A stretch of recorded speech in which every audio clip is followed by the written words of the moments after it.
My name is Chris. I'm an engineering manager at Twitter. I'm responsible for their open source program. So essentially what that means is, I kind of have the fun job of deciding what we actually, open source and give to the community, which is fun. But I also kind of have the bad job of kind of dealing with lawyers and any legal issues that come up in open source land, because, it happens occasionally. Before I kind of get into the meat of the talk about kind of, how we approach open source at Twitter, it's always important to kind of have a little context and history of kind of where we came from. So, back in 2006, it was a stupid little idea of like, hey, I have status updates. I want to share it, with my friends and, and people, interesting to me. Obviously that stupid idea, gained a lot of traction. So some of you remember in 2008, the service had some growing pains. We were down back in 2009, we finally had a lot of crazy growth. So, we were inciting revolutions. People were tweeting about beer and bacon and all sorts of things. So the tweet count definitely started to go up.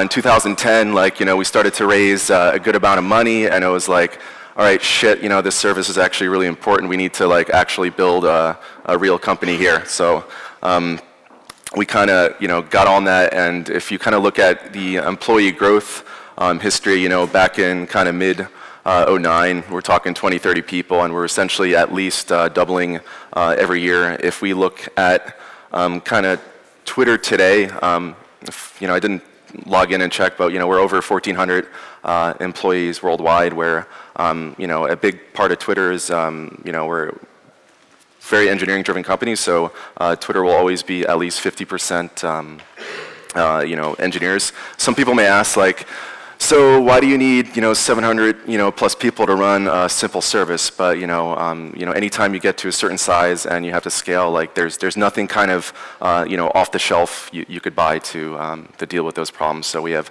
dedicated teams that do caching and storage and all that stuff. So we're growing like crazy, and kind of where I came in is the engineers kind of, ran and still run kind of the asylum at Twitter. We were open sourcing things, almost since the beginning of the company, but we had, some issues, right? People were kind of just chucking code, on GitHub, which is cool, right? But as part of that, we were doing some naughty things, we're leaking some keys and credentials and other embarrassing things, which sucks, right? But which I actually don't feel that bad anymore, because GitHub recently enabled search across all the repos, and then this tweet from Zeph was let's commit our private SSH keys to GitHub. So I'm all right, other people made the same mistake. I don't feel that bad. So so we made some mistakes, and I was kind of brought in to help with the problem. We're getting sent, if you become a certain size, you become kind of a legal target. People were sending us wonderful cease and desist letters and all that good stuff. So, they basically tasked me with, Chris, you own this problem now. Craft our, and create our open source program from scratch and do it right. You kind of have the ability to do so. So, in order to do that, we kind of had to establish some operating principles as a company of how we kind of go about things. So I kind of will go through those now, and hopefully you kind of have an idea of kind of how we act. So always since the beginning, Twitter has always used open source software, kind of by default. Anytime we start a product, we generally try to use or find something out there to kind of consume. And before we go reinventing the wheel, we make damn sure that we're not going to write another key value store and then try to at least benchmark with the available solutions out there. And basically, as a result of this, the whole Twitter stack is mostly open source. There's very little commercial-related software in our stack. There's some, but it's mostly all open source software. So another thing that we kind of do is inside the company, as part of our training, we kind of define our secret sauce as a company. What it means. What is our business value? And so once you kind of define this, it's kind of easy to decide what you want to open source. And so for part of Twitter, we're a data company, right? Data is sacred to us. We're building an ads platform, so the technology around that is sacred, and maybe some technology around kind of how we scale certain technologies is kind of secret.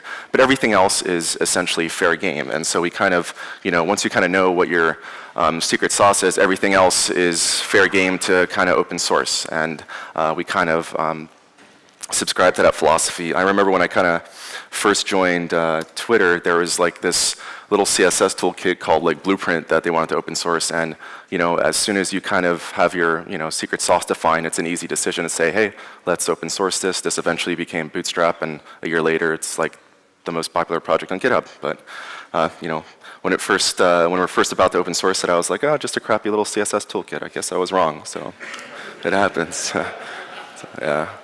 I'm a JVM dude, not a front end guy. So another thing we do within the company, we basically assume anything that we develop that's not related to our secret sauce will be eventually open. And so we essentially pretend the whole world will be watching. We try to be really strict about our dependencies. We're very careful about choosing project names because sometimes when you go open source things, you're like, shit, someone is using that name and the lawyers are angry at me, so I have to change it. So we basically take care of all of this since the beginning and assume that software will eventually be opened.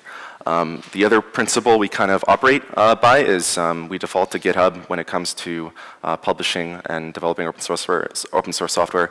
If you're not aware, GitHub is huge these days. It's unbelievable how fast it's growing. They provide great tools, a great service. We love pull requests. Works out really great for us. A special note about open source foundations, given that there's like some folks in the crowd there. We love them, but we tend to prefer not to start our projects there. We prefer to kind of build a community and gain traction as fast as possible before moving to a place like Apache or something. Here's my kind of like screw the GPL slide. So we generally default to permissive licenses. We're huge fans of Apache, MIT, and BSD. So in this case, it's just easier for both us and any adopters out there when they consume the software. If it's under a very liberal and permissive license, you don't really need that much permission to use it. You just maybe need to do some attribution and you're good to go. So we generally prefer to be permissive around our open source software. And if you kind of look at the trend, not to go on like a little tangent, but like, it's hard to name any recent kind of open source foundation or major project that is not under kind of a permissive license. And I'm thinking like OpenStack, OpenCommute. I think it's definitely the trend out there. And if you guys are familiar with Antirez, he's like a main author of Redis. He kind of went on this like open source rant a few days ago, which I think is kind of indicative of the kind of the trend the industry is going. He was like, I don't really care what people do with my code. As long as they, I don't really care if they release modifications back. I just simply want people to use my code one way, or another. And he goes kind of on and on. And it's like, for me, other people making money out of something I wrote is not something I lost. It's something, I gained. And he kind of goes on saying that, here are my reasons. Like, I'm having a bigger effect in the world if somebody's using my code to pay the bills. Awesome.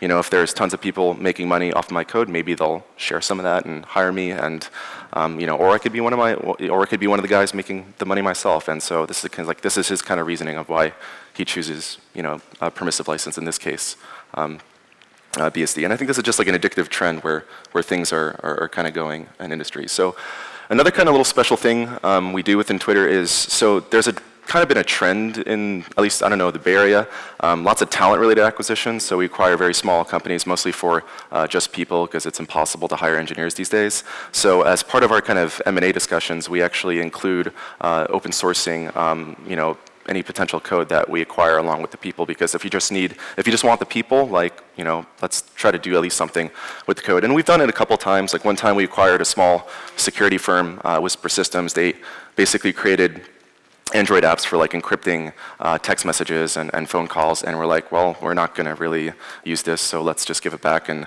a nice little community has flourished over GitHub, which is quite nice. Another recent case was we acquired a couple guys that wrote like a mobile A/B testing framework, Clutch.io. We didn't really want to use it. We said we're going to shut down the service. A few months later, some of their competitors actually took the code and like offered automatic migration tools for existing customers to go there. Like, great, everyone wins. Like, we got people, and the old customers are happy because they kind of migrated off. So I'm kind of proud that Twitter operates kind of that way. In terms of measuring things, so like one thing in this conference that I learned is lots of people like to measure a lot of things. And so same goes with Twitter. We have a ginormous internal dashboard called BirdBrain on the inside, and pretty much any employee could kind of get an idea of what is going on. I could like say how many, I could easily see how many people tweeted today within, in London, or like how many open source commits did we have, the last week. So it's all available, and we pretty much measure everything that we do in open source land. And the other important kind of last principle is, we kind of have a notion of paying it forward. So, we're very fortunate, as a company, and we've used a ton of open source software, and we wouldn't kind of be where we are without having that. And so we have an initiative to actually go and support organizations that are important to us, like Apache and other folks out there. So it's kind of ingrained in our culture to at least give back a little bit for what we've gained. And that's kind of like sums up kind of our principles and craft around open source. And as an added bonus, this stuff actually kind of fits in a tweet, which is good. So I was kind of excited when that worked out. You take your screenshot. So I think it's 128 characters, I hope. If not, I'm lying. Let's talk a little bit kind of how we kind of scale things out, because like we're growing like crazy. We're 1,400 plus people. So how do we handle open sourcing projects? So we're a Jira shop internally. We unfortunately or fortunately work with Jira. We kind of took some inspiration. I have quite a history at the Eclipse Foundation. I kind of dig the way they kind of do their IP tracking, and kind of was inspired by that, and we essentially use Jira to track all of our open source project and initiate discussions around whether we should open this or not. Some people may be like, guys, this is process, this sucks, but I think it was Clay Shirky that said, like, process is an embedded reaction to prior stupidity, which I think is somewhat true, but I don't think it's all bad. I think, if you kind of recall the history of surgery, right? It was crazy. People were doing all crazy shit back in the day, bloodletting, and eventually they figured it out. There was this guy, Ignis. He was like, well, I notice if I, wash my hands and then I do surgery, there's less infection, right? Good things. So eventually those were codified into like checklists, and so I'm glad.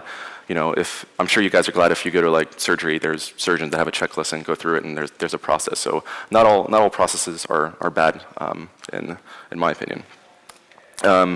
So in terms of quality, as part of this whole process, we automate kind of our baseline quality, what it means to be like a good open source project. And so we just write a simple little tool that goes and groks the repo and essentially checks for like a README, a license. Do you have contributing guidelines? Because people want to find a way to contribute to a project.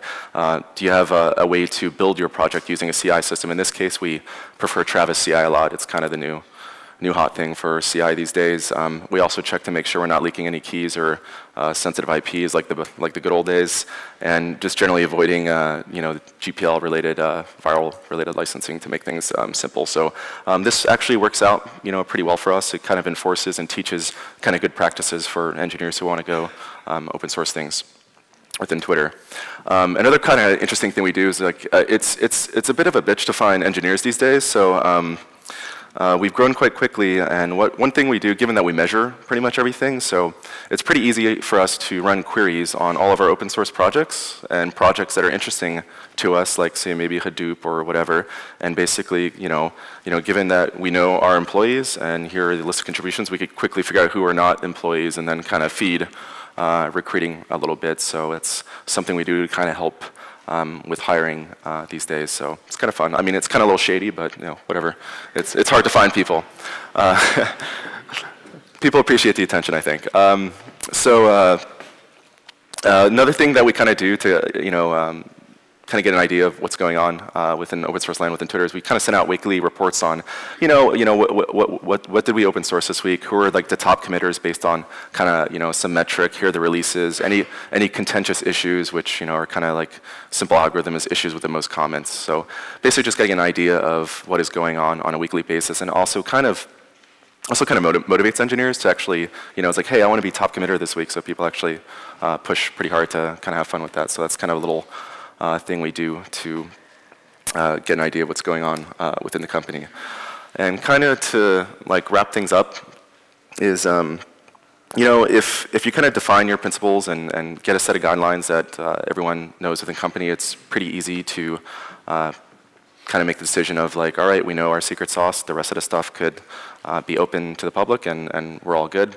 Another thing that I think is a common theme within MonkeyGraw is, for some other companies like Etsy, measuring everything is extremely important because if you don't measure it, how can you make reasonable decisions?